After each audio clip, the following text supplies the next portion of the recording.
And whereas in the U.S., as codified in the Dred Scott decision in the 1850s, a black man had no rights, which a white man was bound to respect. So in one case, you had promotion of a certain sector, in the other you had proscription or severe restrictions, right? Right. So you still want to say something more about that? Just one last thing. So in Harrison's case, he was able to pursue his educational interests quite freely in St. Croix. It was an opportunity not afforded to many African Americans in the U.S. So he arrives in the United States in the year 1900, and he arrives at a time when Jim Crow is in full effect. There's maybe just one political African American at that time. I think it ends in 1901.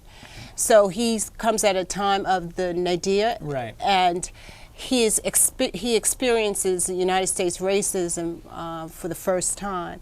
Now, there's also lynching is going on, and I want to set the time for the audience as they're watching. Lynching was going on at the time, and by the time he arrived in the United States, it was recorded that there were 2,875 lynchings in the United States, and I'm using the information from your reader. And for instance, 564 for alleged and attempted criminal assault, for murder, 1,277. A tremendous number of African Americans were being lynched on a regular basis. So what was his experience in the first 10 years in the United States? Well, again, Harrison came to know what Claude McKay called a bitter racial hatred, unlike anything he had known before. Harrison, too, came to know that. But he came to know some other things also. When he came, he was a 17-year-old orphan. He first lived in the what's called the San Juan Hill area of Manhattan. He lived on 62nd Street near, for those familiar with that area of Manhattan, near Thelonious Monk's Sphere. The buildings that he lived in, some similar buildings still exist. And he took all the menial jobs that were being offered to Caribbean immigrants at the time. He was a bellhop and a porter and a busboy, and worked in a fan company. And while he did this, he went to school at night. So he was working sometimes 2 and 3 jobs and went to school at night, because on St. Croix, although he was able to pursue his education, he only was able to get up to about a 9th grade education on the island. But he had that interest in learning. So when he went to school at night, as a matter of fact, one of the New York papers in 1903, the New York World, one of the principal New York dailies, ran an article about a genius found in a West Indian pupil, and that genius was Hubert Harrison. And he was brilliant. He spoke 3, 4, 5 languages, and excelled as an orator and in all his testing, and he attracted a lot of attention. Well, I want the audience to understand what type of writer he was. And I know this is some years later, but there is a writing from one of his scrapbooks where he talks about the atmosphere of lynching in the United States. And I think this is page 257, and we're going to have Brett Johnson read that. Okay, and let's set it up.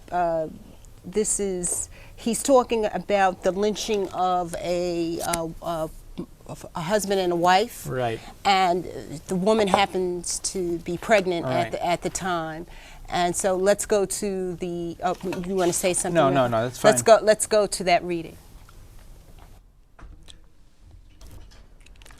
Shortly after the November 11th, 1918 armistice that ended World War I, Harrison offered an editorial entitled "Goodwill Toward Men." It alluded to a lynching, probably that of Mary Turner, which had been reported in the May 18th New York Times. Turner, a black woman from Valdosta, Georgia, was 8 months pregnant when she was brutally murdered. The lynch mob had already killed her husband when it took her down an abandoned road, tied her upside down from an oak tree, poured gasoline and oil on her, and burned her clothes off while she was still alive.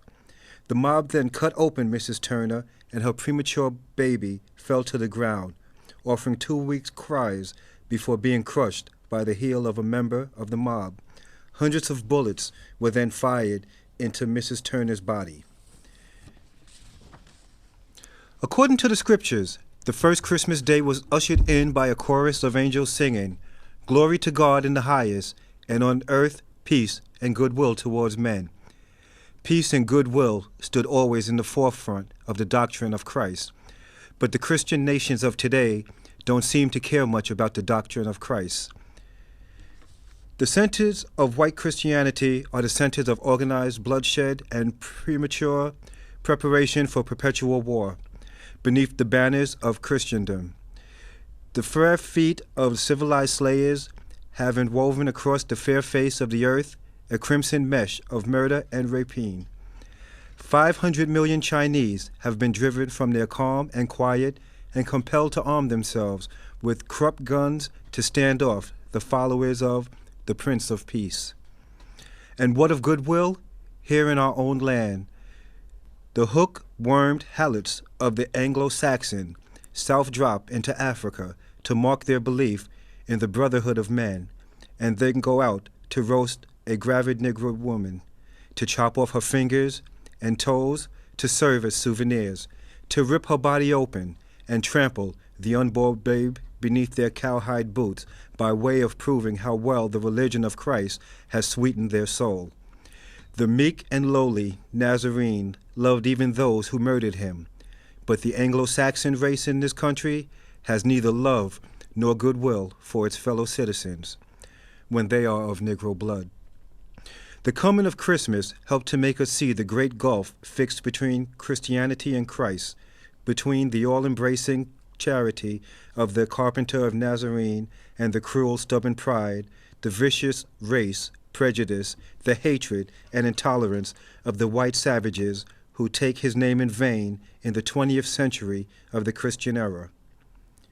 It was said of Jesus that he was despised and rejected of men, a man of sorrow and acquainted with grief. And if there is again value in the fact, then is Christ nearer this Christmas day to the despised and downtrodden Negro than to his haughty Anglo-Saxon oppressor. And the Negro people may find some consolation in the fact that it is the custom of the destiny that governs in the affairs of men to put down the mighty from their seats and to exalt them of low degree. Ethiopia shall stretch forth her hands, and the Negro, stolen from his fatherland, degraded by his oppressors, may be again the companion of gods and the chief of heaven's favorites. Well, that is definitely an example of his excellent writing. Mm-hmm. Now, I want to cover so much. Mm-hmm. We're just in his first decade right. here, and he's working for the post office, right. and he gets fired from the post office. What happened? One thing, if I may, just in terms of, I'm going to discuss that postal situation, but in that first decade in New York, when Harrison came, at first there was some tension even amongst African Americans and Caribbean Americans, right? But there were places, the lyceums of the churches at St. Mark's and St. Benedict's, the YMCA, various other places where people would go. They'd have study groups, debating clubs, and they created a very vibrant intellectual community in that period. Public libraries, using all these resources that were available in the community.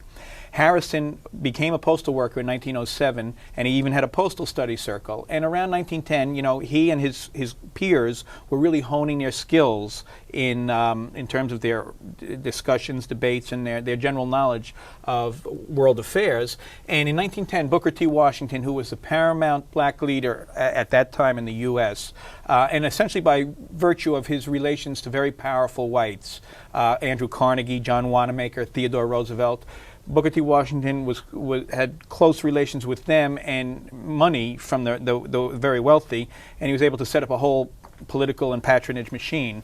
And so Booker T. Washington went to Europe in 1910 and basically said that the conditions for the laboring class Europeans were far worse than those of African Americans in the United States. And W.E.B. Du Bois, who up until that point had been one of the leading opponents of Booker T. Washington and his philosophy, led kind of the protesters at that time, and Du Bois and some of his friends raised criticisms of Booker T. Washington for what he was saying.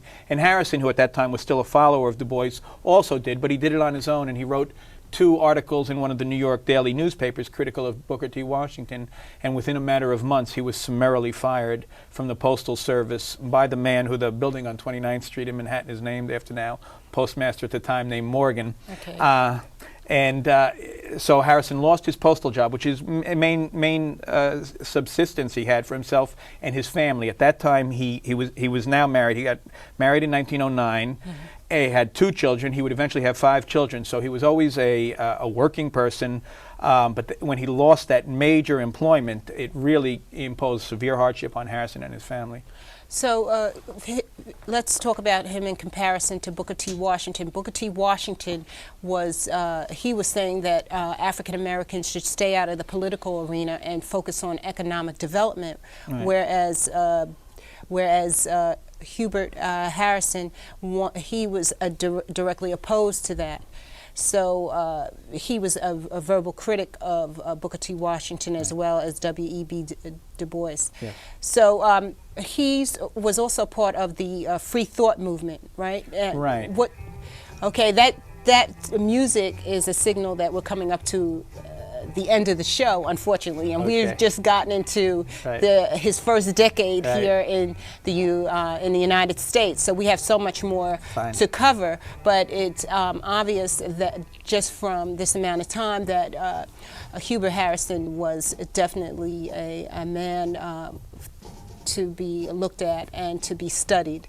But quickly before we end, where can you be reached?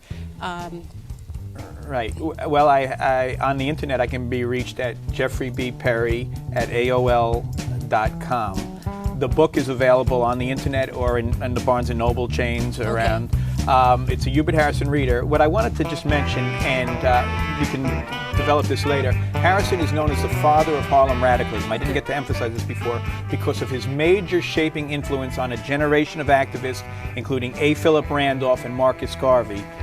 Okay, and I also wanted to say to the audience that you have a 2-volume biography coming out, and I want to thank you so much for being here with Jeffrey Perry. Thank you, and thank the staff here. Thank you for watching Straight Up. Thank you, Brett D. Johnson, for reading the different readers. Thanks for watching Straight Up.